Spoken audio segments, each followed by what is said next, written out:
Welcome to the second episode of this season of Schwegman, Lundberg, and Woosner's Chemistry and Biology Seminar Series. I am Nicholas Lanzatella, and today I am both your moderator and your presenter. During this series, attorneys from the SLW law firm having a background in chemistry or biology will present on various topics at the intersection of the chemical or biological sciences and patent law. And we will aim to give these presentations on the second Tuesday of each month. If you attend 3 or more of these presentations live and you live in the US or have a mailing address in the US, we will send you a free gift. Slides for today's presentation will be available in the chat and a link will be emailed to you. And I have a special message that's only for folks that are seeking CLE credit in New York today. You will need to complete and return a form to us that is available on our website at the same place where the slides are posted for this presentation. A link that will get you to the slides and form will be posted in the webinar chat. So you need to return that form. You need to complete it and return it after this webinar. And very important, a code will be announced 50 minutes after the start of the presentation that folks seeking CLE credit in New York, you will need to include that code on your form. The email address to send the form to is on the form.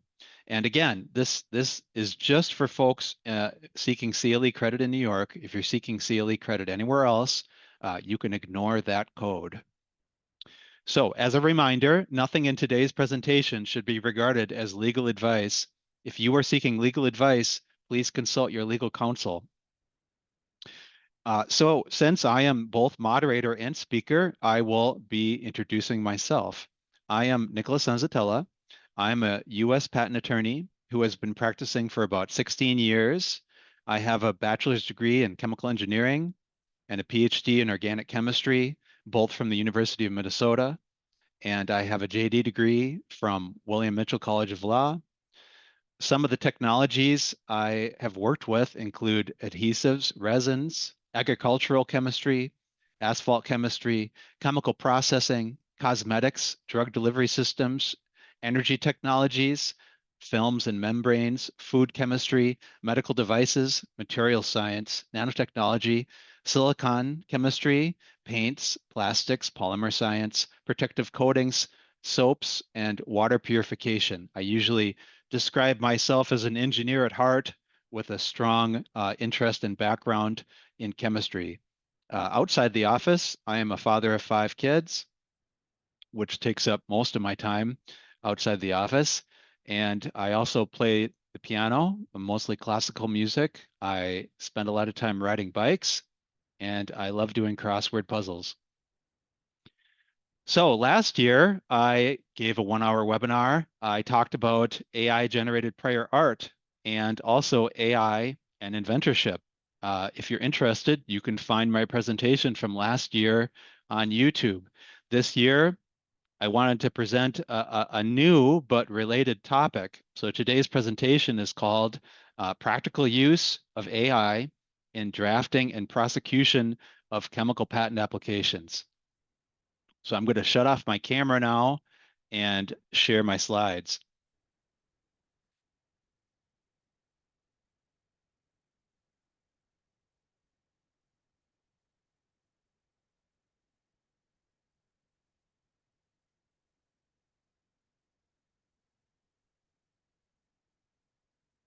All right, there we go. Hopefully everybody can see those.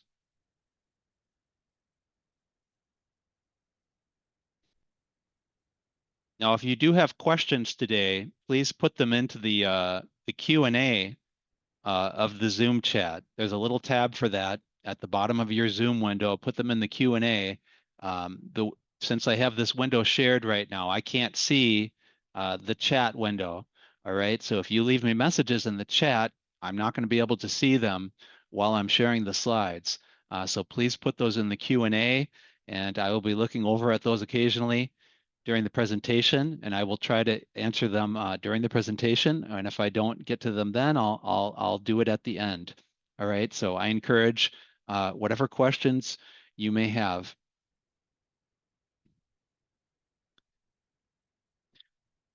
All right, practical use of AI in drafting and prosecution of chemical patent applications. Here's some of the topics I'm going to go through today. There's a question, how do you find me on YouTube? Just search up Lanzatella and you should find me on there. Um, um, I've tried it and it works. So try that search on Google. Um, I'm going to give an introduction and general tips for using AI. I'll be lacing tips for using AI throughout this entire presentation. So if you came here for that, I have it for you. I'm going to talk about AI recognition of chemical structures. I'm going to talk about potential uses of AI for patent prosecutors. I'm going to talk about practical use of AI in patent drafting. And lastly, I'll talk about practical use of AI in responding to office actions with a focus on responding to obviousness rejections. So I've tried to lace a chemical theme through this presentation as much as possible. I think that's strongest here in the AI recognition of chemical structures. I generally work in chemistry, so most of my perspective comes out of chemical drafting and prosecution. But a chemistry knowledge, a chemistry background is not required to understand the content of this presentation. A lot of the content of this presentation is very generally directed to any patent prosecutor, patent drafter, and there's an emphasis in this presentation on learning how to draft good prompts. I'm going to be giving you a lot of examples of that because part of my mission here in this presentation is to teach you to be better at interacting with AI.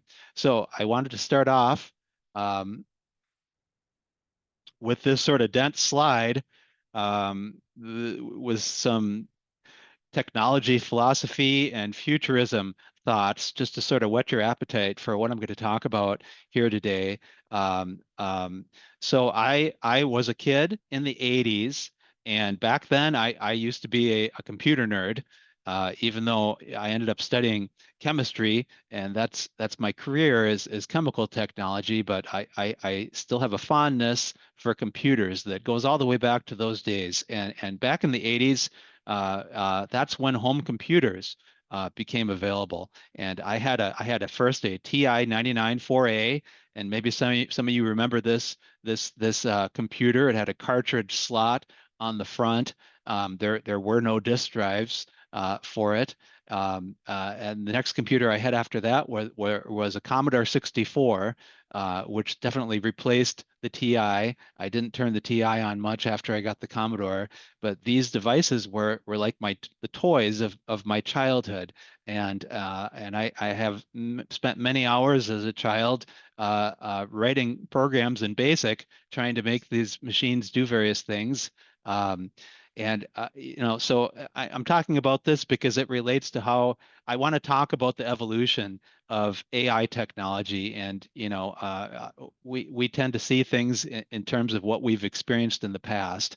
Now, in the evolution of computers, I think as I look back from now back to the 80s, I feel like the major exponential advance was when computers became available to everyone. Sorry for the typo there. Should be became. Is when those computers came into the home.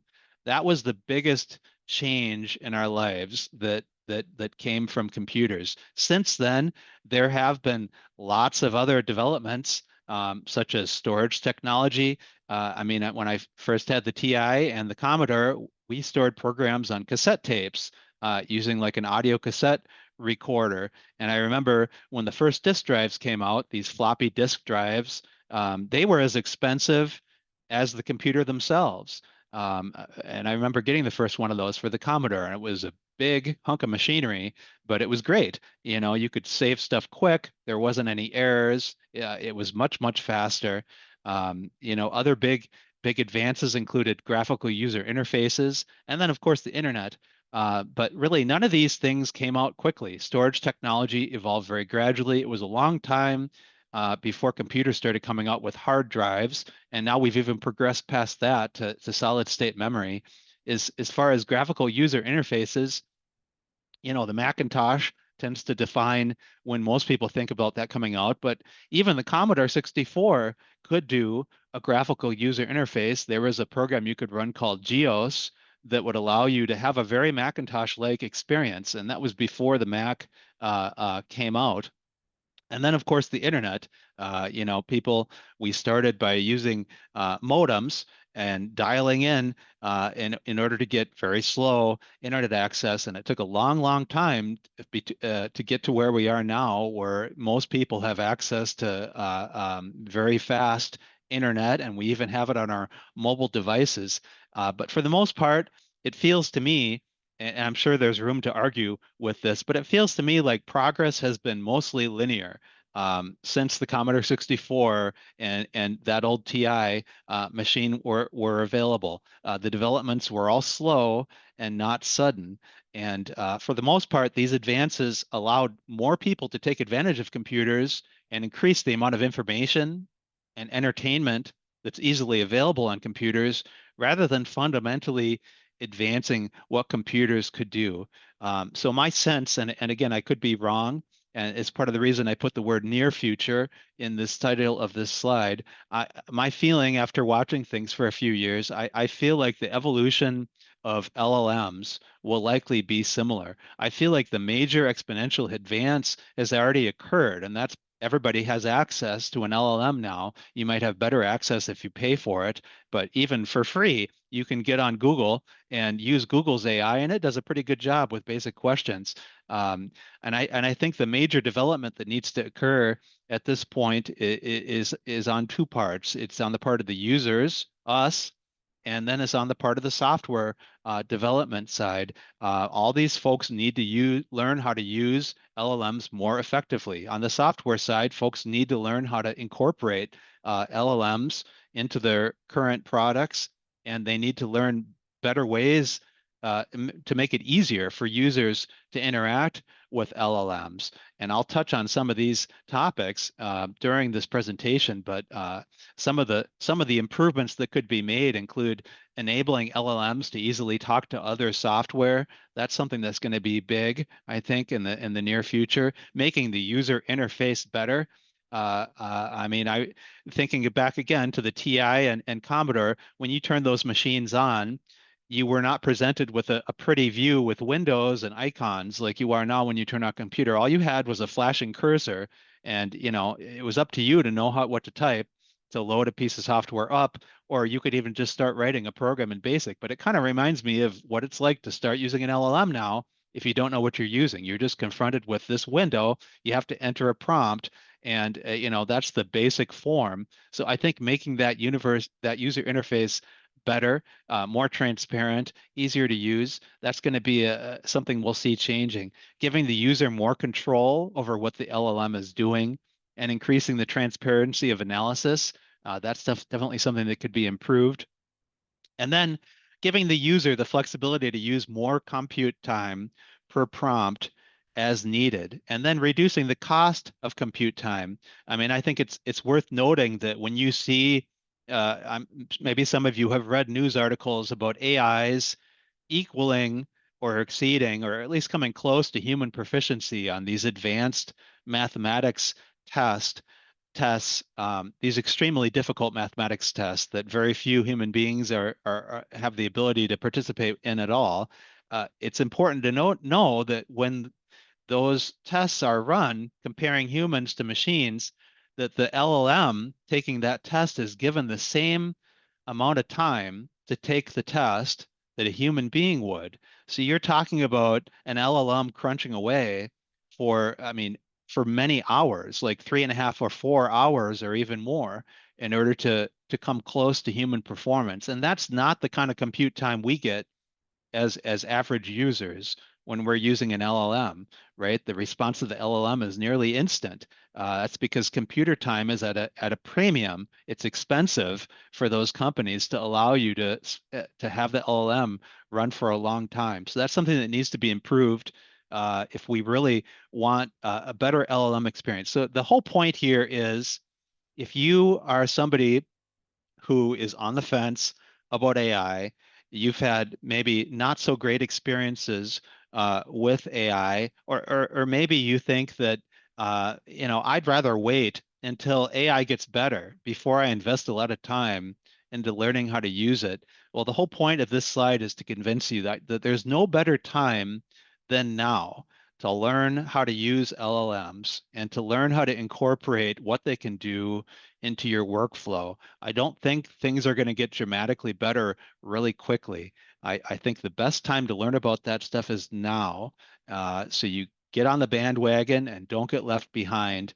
I can pretty much guarantee that almost every single attorney or somebody who works with technology can find a useful way to increase your efficiency, increase the amount of things that you can do, increase the quality of your work product using AI. And I hope to give you some ideas on how you could do that during this presentation.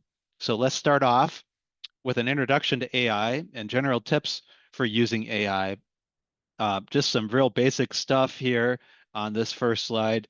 AI is artificial intelligence, which is technology that enables computers to simulate human intelligence and problem-solving capabilities. In this presentation, when I say the word I mean large language model. That's what most people are talking about. Generative AI is another way to talk about it. LLM AIs predict what a person would say or do based on the materials used to train it and the prompt given to the AI. So what types of AI can lawyers use? And this is important.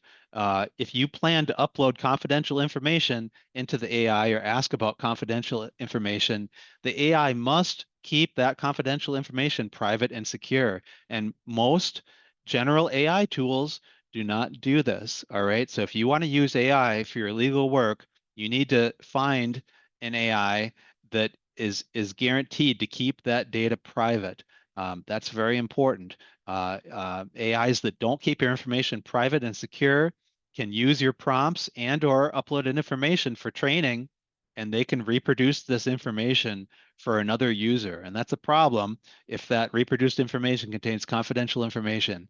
Uh, uh, However, if you're not uploading confidential information or drafting prompts that contain confidential information, it's okay to use any AI. And I guess one thing I hope comes through that I want to say here is that legal AIs tend to be somewhat limited because of the need for confidentiality. Most of them can't get on the internet and run searches, for example, and that can be really powerful sometimes. Using AIs to search can be really powerful. So I encourage you, if you do have an AI inquiry that doesn't require confidentiality, to let yourself go out there and play with other AIs that aren't just designed for legal use, like ChatGPT or the Google AI or any type of AI, and explore what those AIs can do with searching, because it can be really powerful and give you good results quickly. Now, of course, I need to include some cautions here about AI. AI output can include errors or hallucinations. It can include false facts. It can include false citations. And I don't just mean citations to documents that don't exist. I'm sure you've all seen examples of that. But it can also include citations to like the wrong portion of the document you're asking it about. So you need to double check when your AI gives you paragraph numbers or column and line numbers for a quote. You need to go check each quote to make sure that's correct before you incorporate that output into any part of your work. And they can also include incorrect reasoning. AI output can have incorrect reasoning. So before you use AI output, you have to carefully review it and revise it before it gets anywhere near something you would call work product. Why can AI be valuable to attorneys? Well, it's not simply for increasing efficiency, because there's many things that AI cannot do. AI output still needs to be carefully reviewed, and I think very complex things are often not suitable for AI. But what it really comes down to is that no matter how complex what you happen to be working on is, there's always going to be some degree of some amount of mundane simple, and time-consuming aspects of a process that don't require all the enormous amount of time you've trained in your technological specialty. They just require time. And if you have a way to offload that, if you have a way to get free assistance with that essentially from an AI, more time can be spent focusing on the more complex aspects of what you're working on and on fine tuning and perfecting the work product. And this is an important line here. I really strongly feel AI should be viewed as an augmentation, not a replacement. It's almost like a cybernetic extension of your body is how I see it. It'd be useless without you. It's not a way to replace you. It's a way to make you better and everything you do in your work better.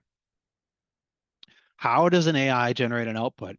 Well, an AI refers to your prompt and any documents you've uploaded into the session you're having with the AI. And forgive me if any of these terms seem strange.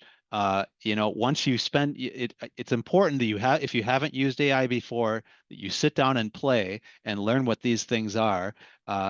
Basically, when you start working with an AI, you have a box where you can enter the prompt. And each time you start a conversation with an AI, that's called a session. And most AIs allow you to reset the session, allow you to revisit old sessions. Uh, um, but one important thing here that I think some people don't realize is that there's another thing the AI refers to aside from your prompt and any documents you've uploaded into the session. And that is something called a hidden system prompt, and that is part of what gives the AI the personality it has. So if you're using a legal AI, there's going to be some kind of long system prompt, and you probably won't be able to figure out what it is. This is going to be proprietary information, but part of what the AI is referring to is some hidden text that's telling that AI to act like an attorney's assistant and to speak in a certain way. And this is the role it's supposed to simulate. Uh, um, so just to keep in mind, to fully understand what's happening, you need to understand there is a hidden system prompt that most AIs see, whether they're legal AIs or the public general AIs like ChatGPT. So one tip I can give you, and this can reduce errors. And part of my philosophy here is anytime you're using an AI, it is a bit of randomness in what you're going to get. And part of your task as the prompt drafter is to decrease the risk of an undesirable output as low as you can.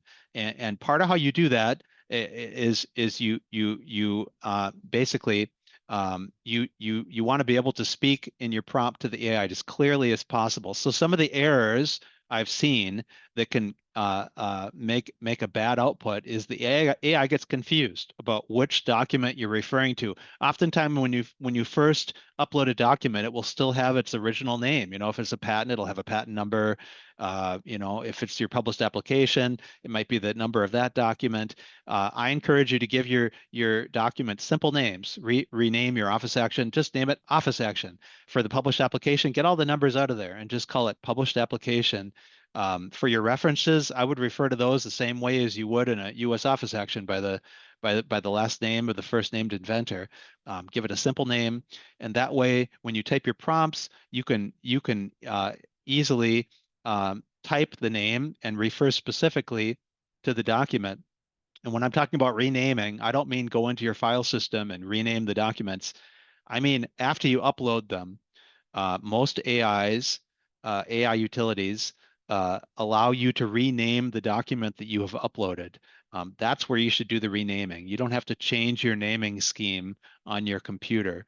Um, so after you've renamed them, then you can refer to them specifically, and that just eliminates one type of risk of undesirable output. So that's a tip for you today. The AI also refers to past prompts and past AI output that is part of the session. Some folks don't realize this, that when you're in a session and you ask a prompt, you get an output, and then you ask another prompt. One of the things the AI considers when you ask that second prompt, it looks at its last output and it looks at its first prompt. That becomes part of how it configures the next output. So one piece of advice, if you don't want those past prompts or past AI outputs to affect your next output, you should start a new session. That basically wipes the slate clean and makes you start fresh with the AI. So I think most folks know what a prompt is, a user prompt. That's the input given to an AI by the user to guide it in generating a specific output. I've talked about system prompts, a hidden, predefined set of instructions given to an AI to establish its foundational behavior, personality, and context in its user interactions. Unlike a user prompt, a system prompt provides a consistent, overarching directive that guides the AI's responses, constraints, and overall tone across all conversations. So, how do we use this? How do we draft a good prompt? Generally, I put myself in the mindset that I pretend that I'm giving an assignment to a first year associate that has infinite time but almost zero experience. So I don't hesitate to tell it to do hard things, things that are very time consuming.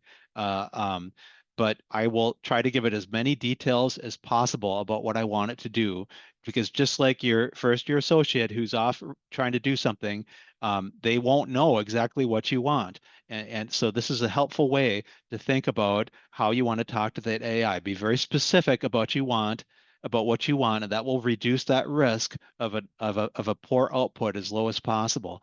Again, usually the chance of satisfactory output is higher if you provide as much detail as possible.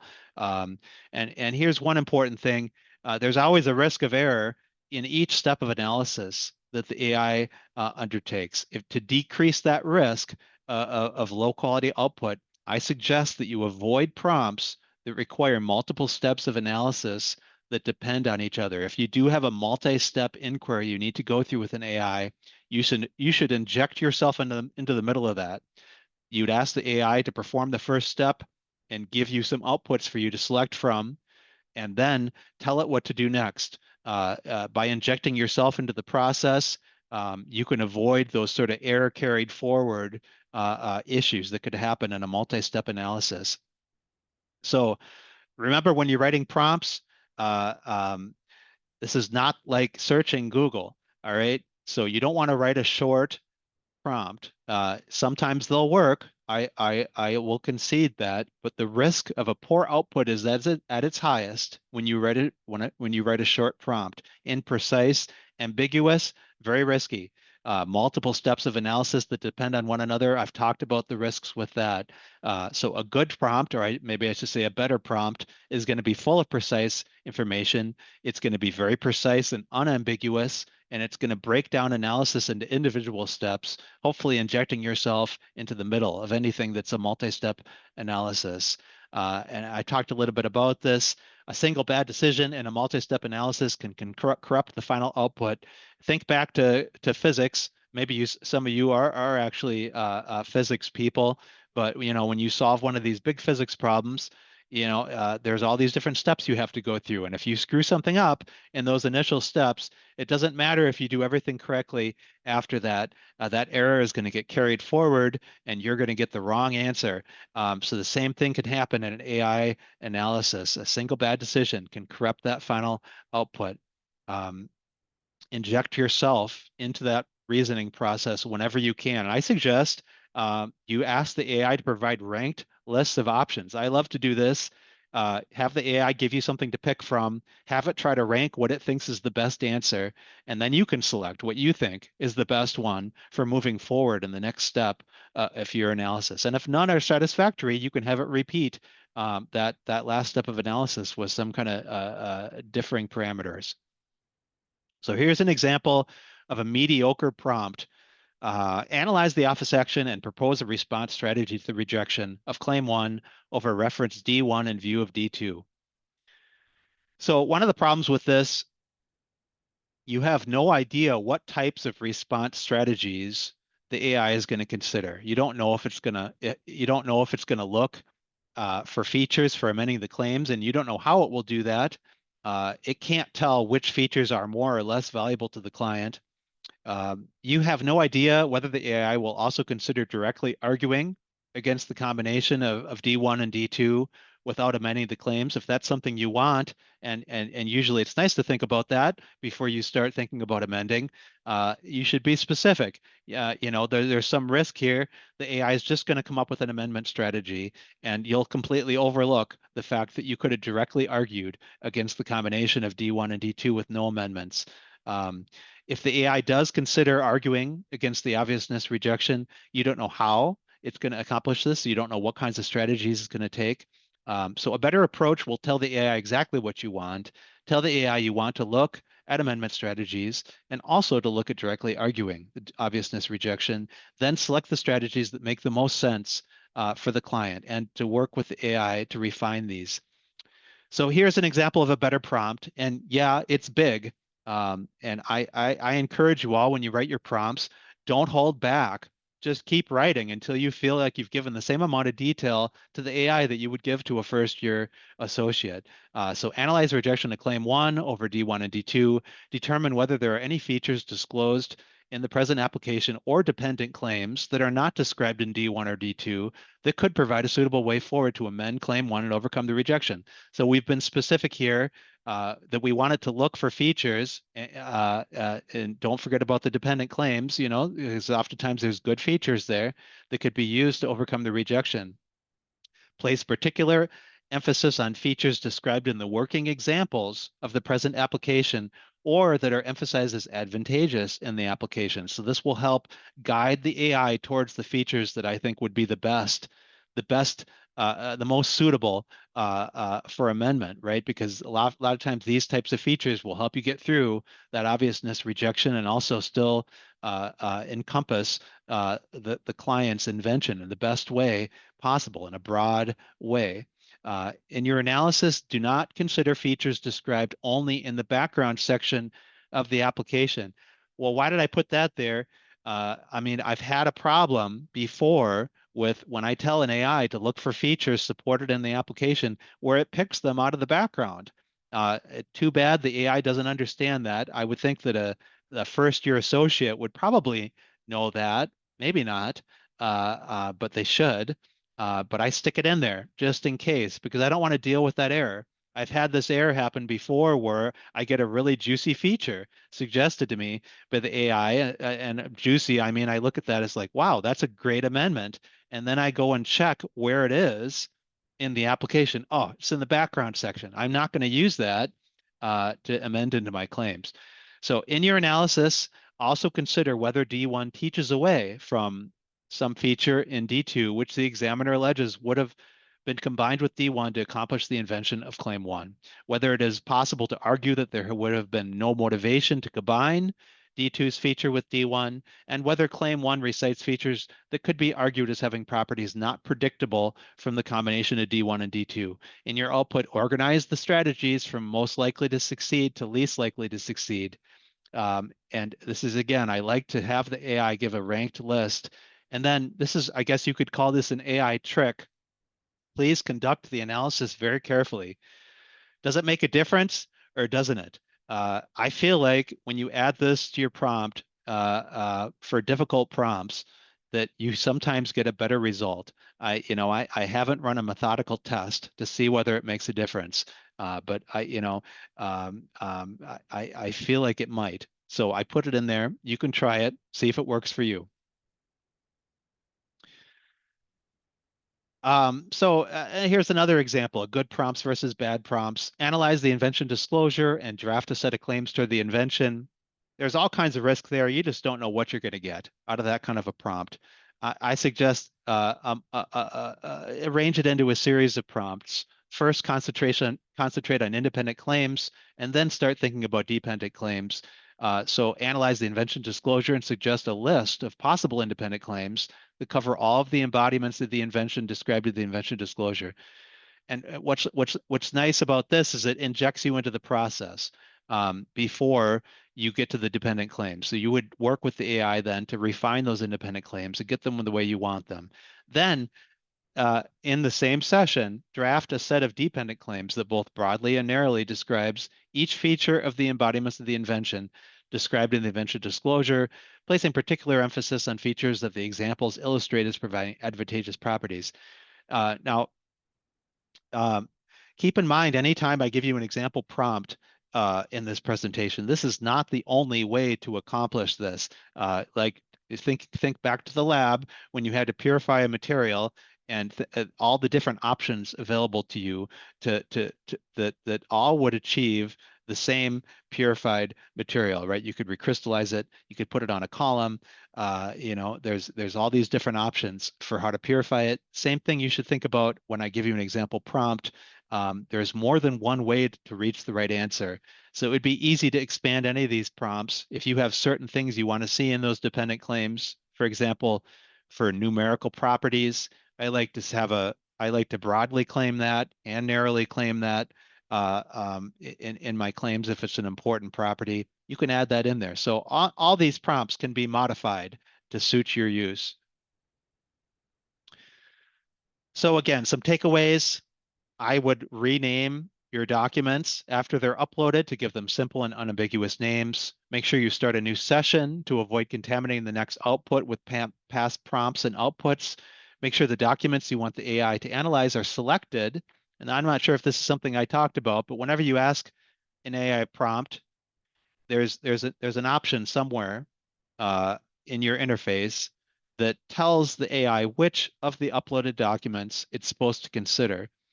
So make sure if you're asking the AI about documents D1 and D2, make sure that those are actually selected for the AI to consider. It's possible to get wrong outputs, bad outputs, if you don't have the right document selected. So this is a tip. Um, Draft long, precise, detailed prompts that avoid requesting multi-step analysis. Inject yourself into the analysis whenever possible. And of course, always carefully review and revise AI output before you use it. So let's talk about AI recognition of chemical structures. I've spent quite a bit of time goofing around with this. Um, I think it's an interesting topic, and I think it's dynamic. It's rapidly changing. Most AIs, including most AIs designed for legal use, cannot reliably recognize and analyze complex chemical structure images. This is what I've found in experimentation. Only some AIs can recognize embedded ChemDraw images in a Word document that you've uploaded. And it's not clear to me whether they're actually natively recognizing the ChemDraw file in that format, or if they're transforming the Word document into a PDF and analyzing the image itself. There's a lot of AI tools now that when you upload a document, you can tell it to analyze that document for images, and it's possible that the AI is doing that to recognize the image. If you are trying to get an AI to recognize a chemical structure image, make sure you have that option selected for the uploaded document, that you have it analyzes the images in it as well, not just the text. Otherwise, it's basically guaranteed not to see it. Some AIs can recognize complex chemical structures, but they're specialized and they're not trained or intended for legal work. And some of these specialized AIs include these two applications, ChemVLM, ChemMLLM. And this is an area of technology that's changing very quickly.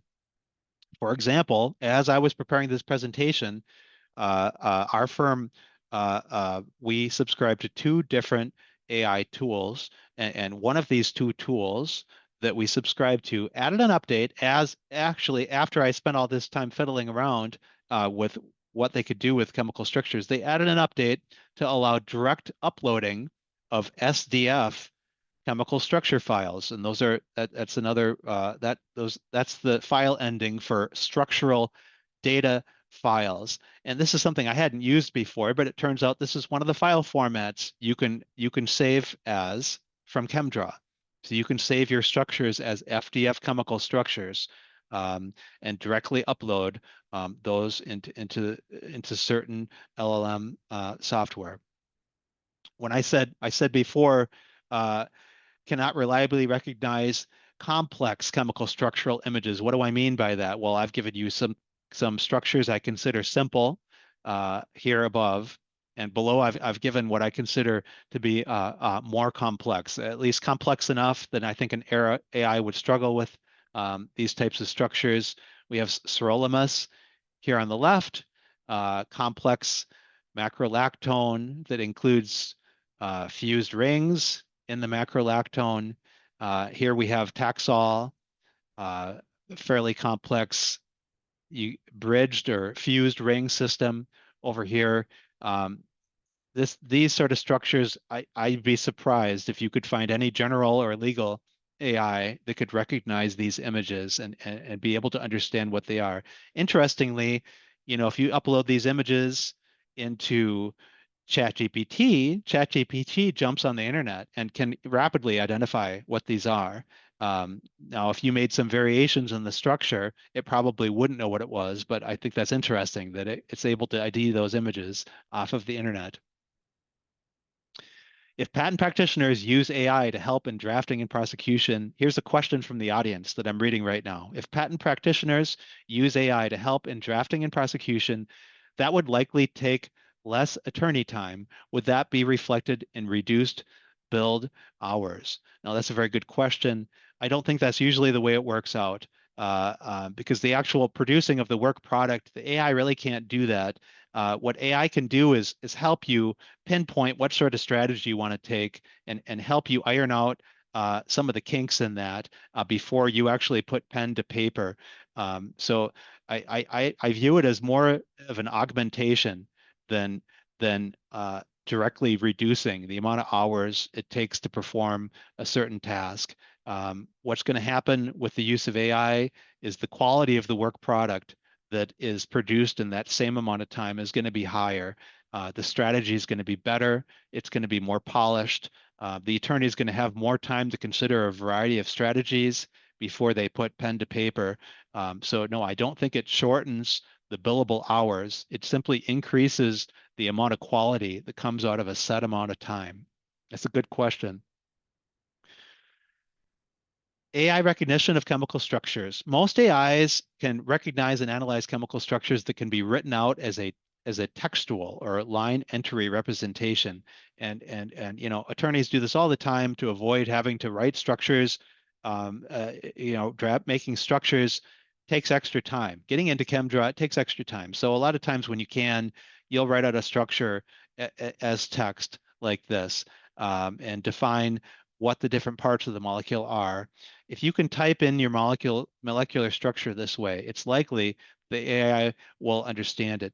Most AIs can understand IUPAC nomenclature, but only simple IUPAC nomenclature. If you fed an AI, a legal AI, the IUPAC name for sirolimus or Taxol, I think it would struggle to understand the connectivity of the different parts of that molecule. It would understand certain parts of it, but it wouldn't understand it completely.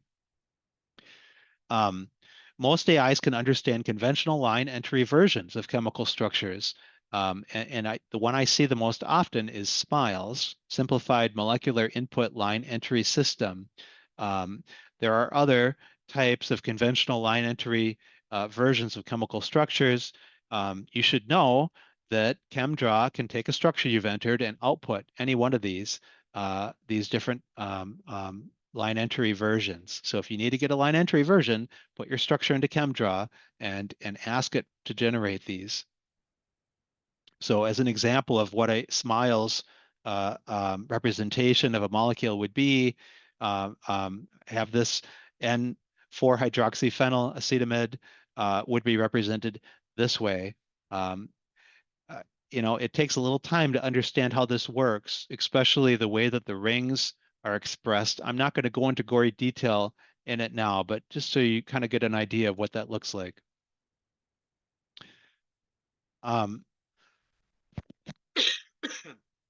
excuse me, I'm getting over a cold that one of my daughters gave me.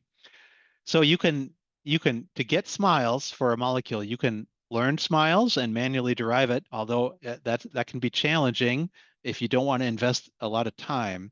The easiest way is to draw the structure in ChemDraw and convert it to SMILES. There's other software that can directly translate chemical structure images into SMILES.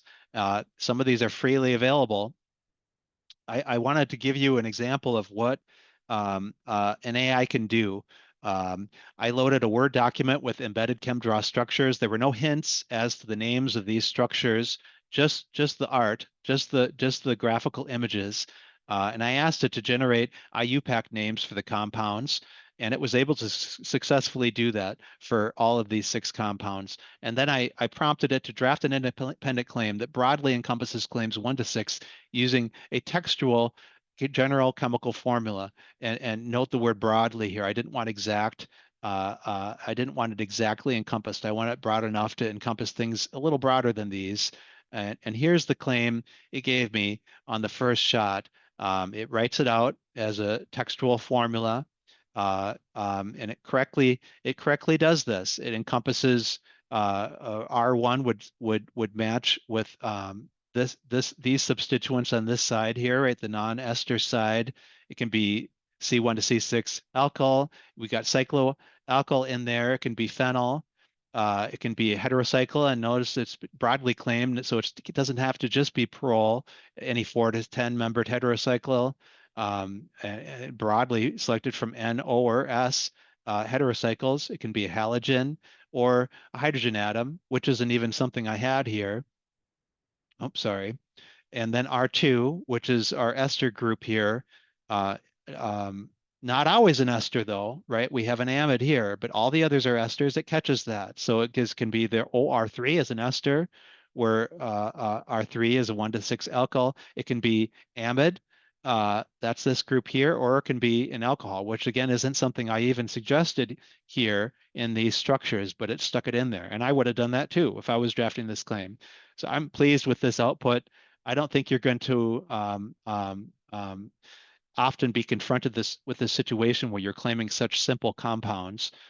We have a question from the audience here. How many patent practitioners maintain confidentiality while using AI to draft patent applications and prosecute patent applications, since a lot of the subject matter is likely to be confidential? So I'm not 100% clear on what that means. I assume it's asking about which AI utilities maintain confidentiality. Um, well, you would need to go and research that. There's only certain software products that do that, and none of them are the publicly available software products that you use on Google, for example, and ChatGPT.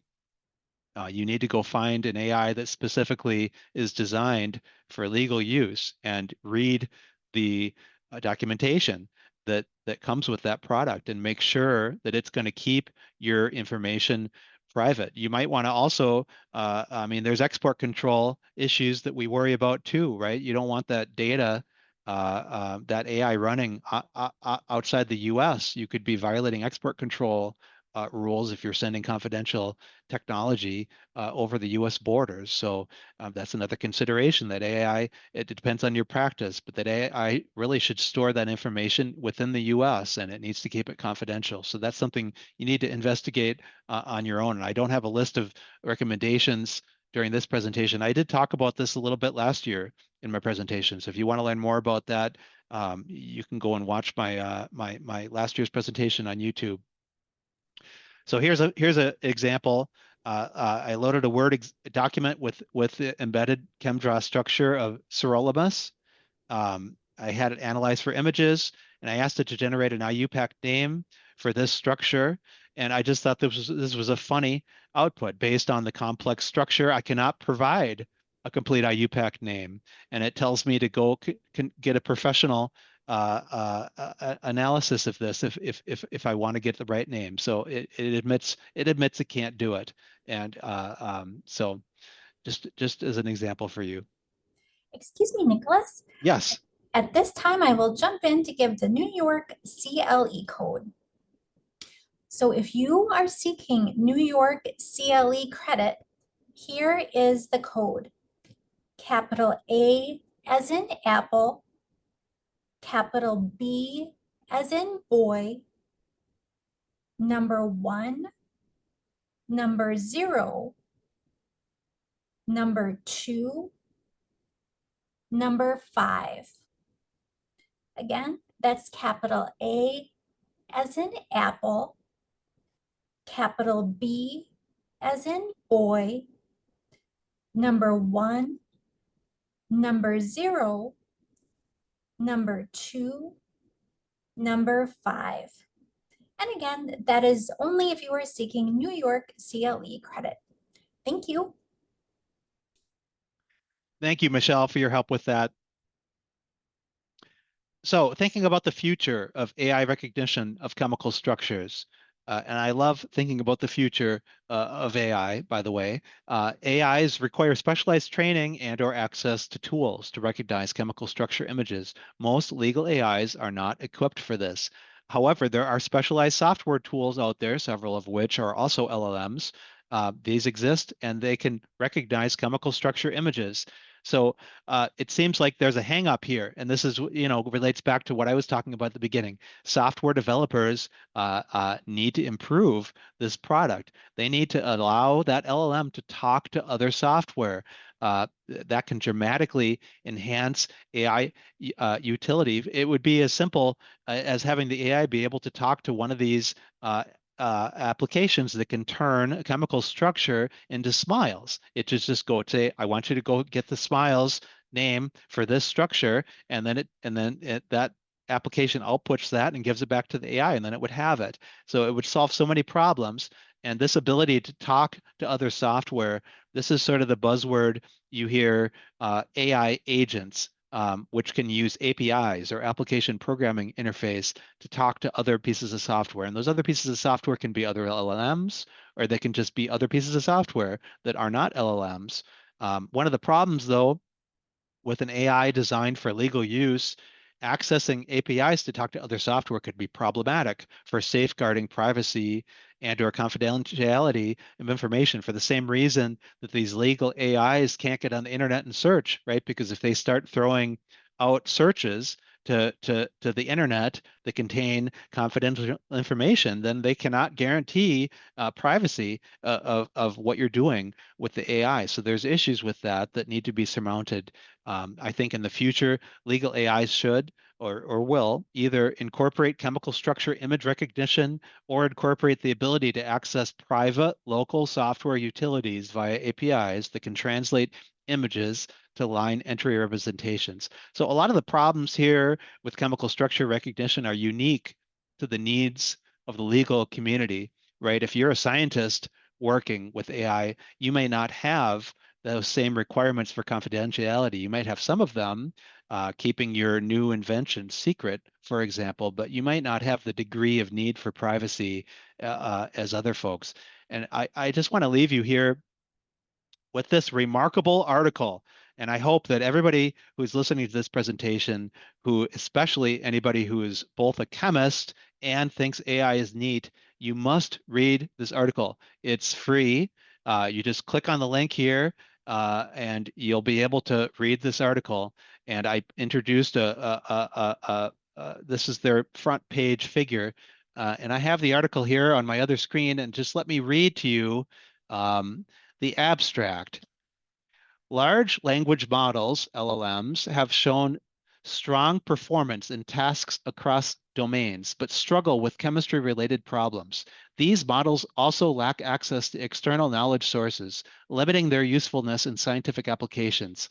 We introduce ChemCrow, an LLM chemistry agent designed to accomplish tasks across organic synthesis, drug discovery, and materials design by integrating 18 expert design tools and using Chat GPT-4 as the LLM. ChemCrow augments the LLM performance in chemistry, and new capabilities emerge. Our agent autonomously planned and executed the synthesis of an insect repellent and 3 organocatalysts and guided the discovery of a novel chromophore. Our evaluation, including both LLM and expert assessments, demonstrates ChemCrow's effectiveness in automating a diverse set of chemical tasks. Our work not only aids expert chemists and lowers barriers for non-experts, but also fosters scientific advancement by bridging the gap between experimental and computational chemistry. But you can't truly understand how cool this article is until you read it and understand some of the tools that the LLM interacts with. And there, some of these are listed here, from Google searching to doing retrosynthetic analysis, prediction of the procedure, and then they did all the synthesis using robots. So there was no people in the lab involved in this. So The LLM decides what structure to make and analyzes it, and this thing gets made on robot. And they characterize it and purify it. It's all done robotically. And before it even decides what to make, it can do a literature search, it can search on the web, and it injects a human into the process to ask questions, which is a good idea for any multi-step analysis, as I've talked about. Some of the tools here allow it to predict, to convert structures to smiles, to figure out how expensive they are, right? So it didn't do anything that would cost an extraordinary amount, which is exactly what a normal chemist would do if they're analyzing what to make, right? You have to look at cost. Um, it checked to make sure there was no patent coverage of whatever molecule they were making. And I just think this is so cool. It also confirmed that the materials it was making aren't known to be toxic, right? There's a special tool it used to check for toxicity of what it was making and to make sure none of these things were going to explode, right? So that no explosive materials were being made. That would be bad to blow up your very expensive robotic chemistry laboratory. Um, so I just thought this whole project was so neat. So I really encourage you to check out this article. Read it. You'll be inspired. It's like reading science fiction. It's like the future is now, is how I felt when I read this. And this is just one drop in the bucket of all the neat stuff coming out right now with AI and science. So I encourage you to check it out. So I say I only have 3 minutes left. I have a lot of other slides here. I'm not going to get to them all. I'm just going to kind of cruise through here. If you do have any other questions, please put them in the Q&A now, and I will answer those. Let me just see what else. What's the most important things I have to say? These high-level slides, I think this is good. So these are kind of normal things you would hear people talking about. How is AI useful to a patent prosecutor? Well, you can use it to help with patent drafting, patent prosecution. Those are kind of vague and general. Well, here's something a little more specific. Assistance with drafting disclosures from transcripts of inventor meetings. Imagine you have a meeting with an inventor, you record it, you have a computer transcribe that to text, and then feed the disclosure to an AI and have it draft a summary of the disclosure. And you could draft the prompt for that in the same way I showed you before, be very detailed. Tell the AI don't leave out any details, be highly organized. This is a great way to very quickly derive one or more disclosures from an inventor meeting transcript. I think AIs can be extremely helpful sometimes with emails, not most emails, but sometimes you have an emotional email or an emotional situation where you have to write an email and it's hard to get in the right frame of mind to put the right sort of professionalism and brevity into your email. And I think sometimes an AI can be very helpful for getting you started with sort of the framework of what you want to say sometimes. So think about that. Certainly assistance with evaluating search results or prior art. AIs can be very useful. Notice a lot of these things are really menial tasks. The disclosures, emails, search results. They're things that don't require a huge amount of skill. They just require time, assistance with reviewing, assistance with searching. If you have something non-confidential you can ask about. And again, always review the output carefully. Here's some other ideas on how to use AI. These are different ways I've been using AI. And excuse me, one of the best ways, and I have 1 minute left. Um, One of the best ways, if you're not used to using AIs, here's a great way to get started. You have a document you're looking at, it's long, you need to figure out something specific about it. Load that into AI and just have a conversation with the AI about one or more documents to save some time and orient yourself quickly to show you where to look. For example, you have an invention disclosure. What if you have to run a conflict check and you don't want to spend an hour reviewing that invention disclosure? AI, please summarize the invention disclosure in 2 or 3 sentences. Prior art documents, generally, what is disclosed? Have a conversation about these documents with the AI. A great way to use AI that I find myself using all the time. I'm searching for support for certain features that I want to introduce. And sometimes they're not even the most important features. I might have less than 20 claims and I want to stick some dependent claims in there just as fallback features, but I'm running out of time to check for support. Have a conversation with the AI. Do I have any kind of support for these types of features? It's much quicker than searching the PDF. If you want a quick review of an office action or prosecution history, AI can be very useful for that. I've loaded the entire MPEP into a session with an AI before and asked it questions about something specific. That can be useful. Sometimes clients have a lot of documentation talking about the rules of how you're supposed to conduct yourself with them, about how certain things are supposed to be delivered, about how certain things are supposed to be billed. Load all those documents into your confidential AI and have a conversation about whatever issue you're having. It might save you time. I have a couple questions here, and I think I'm going to end. I'm going to end with this slide. But folks, I encourage you to download my slides if you want to see lots more examples of good and bad prompts. That's mostly what's on these last slides here. So if you want more examples of that, go ahead and download the slides. Check those out. I have a question here. Are you aware of whether or not patent examiners are using AI? Now, I believe that they are, and I believe there's been a big initiative in front of the USPTO, and I don't have all the details before me right this second, but certainly in the searching process, AIs, examiners are, I believe, required to use, at least as one component of their search, they're required to use an AI search utility. Now, whether all examiners are using AI to help them analyze your responses and your application and formulate rejections, I'm not sure, but it's certainly possible. And I believe that the USPTO has an examiner tool that allows them to confidentially analyze these things.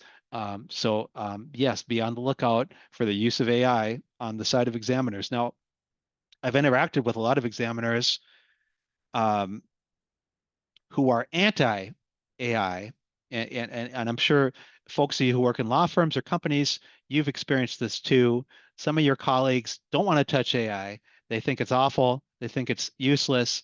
There's tons of people like that at the USPTO too. So I think you're going to get a different flavors, probably depending in part on the age of the examiner. But some folks are going to use it, some aren't, and but they're all, I think, forced to use it for at least some component of their search. So that's a good question. Uh, and here's another question. Have I had any success in drafting broad Marcouche structures to cover the examples tested and prophetic examples, and narrower Marcouche structures to cover narrower embodiments? Now, that's a good question. And of course, that's a multi-step analysis kind of question, and the first step of that is to get the chemical structures into the AI. So I would start with that, um, and then you could explain to the AI that you want an independent claim that broadly covers the examples tested. And I gave an example of that an AI can do that. That an AI can do a good job drafting a broad set of claims toward an example set of structures. So I absolutely believe it could do that. I didn't share the examples here, but I also did some prompts where I had it draft an independent claim that exactly covers these structures, that it can easily do that too. It could give you a dependent claim that declares what R1 and R2 are for each one of these structures. So you could have 6 claims, the one corresponding to each of these structures. I believe it could do that. So I think the answer is yes, that's absolutely possible. Let's see here. Here's the question. What can you do to replace the phenyl with heteroaryl 6 to 10 membered rings? Well, now that would just be a follow-up tool, follow-up prompt, I'm sorry, to this one. Say, I would write a prompt that says, I'm happy with most of that claim. However, I'd like you to expand the phenyl group to cover, aryl and heteroaryl, having between 6 to 10 atoms in the ring, and you could give it more details if you want it, but it'd be easy to plug into this. Another thing that might be nice to plug into this is it's not clear from this structure here that this is para substituted. So that's another detail that you could add. Um, a question here, what AI tool works best for this? Now, I don't want to be an advertisement for certain AIs. I think that there's a variety of AIs that can do this, but I'll tell you that the tool I used to generate this, and one of the two tools we subscribe to is called Eve. The other one is called Deep IP. So those are the two tools that we use at my firm, and I'm happy to recommend them both. I think they're both excellent, but I'm sure there's other useful AI tools out there. Um, um, Chem VLLM or Chem LLM. Now, I believe that those are, I don't think that those utilities are not intended, they're not intended for legal work. So you can go play with these and look into them, but I don't think they'll be suitable for doing legal work. How do you spell the first one? The first, I think that question is how do we spell the names of the AI utilities the firm uses? Eve, EVE, as in Adam and Eve. That's the first one. And the second one is called Deep IP, DEEP IP. Any other questions, folks? It's been a pleasure. I appreciate you tuning in. Again, I encourage you to check out the slides. There's more on those slides if you enjoyed this. I'll probably talk about AI again next year too, so tune in then. We'll have lots of other great speakers coming up in the SLW chemistry and biology seminar series. We've already got a great speaker lined up for next month. So I hope you'll tune in for that. If you do have any additional questions, don't hesitate to send me an email. I love emails. Yeah, a link for today for the slides will be emailed to you as well. So thank you so much for tuning in. Thank you for your attention today.